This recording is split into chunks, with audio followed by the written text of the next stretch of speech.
డెఫినెట్గా మైనార్టీస్ ఈసారి ఎన్నడూ లేని ఎందుకంటే ఇస్తున్నారు. 1,30,000 ఓట్లు ఆళ్లే ఉన్నాయన్నారు. మైనార్టీస్ అంటే క్రిస్టియన్ మైనార్టీస్ కూడా ఉన్నారంట.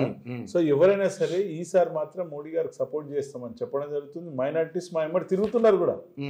చాలా మంది ఎన్నడూ లేని విధంగా ఈరోజు మైనార్టీస్ మా ఎమ్మడి తిరుగుతున్నారు. ఎందుకంటే వాళ్ళు రెండు పార్టీ వాళ్ళు మమ్మల్ని కొనటానికి చూస్తున్నాయి, ఎంఐఎం మమ్మల్ని అమ్ముతానికి చూస్తున్నది అనే ఆలోచనలో వాళ్ళు కూడా ఉన్నారు.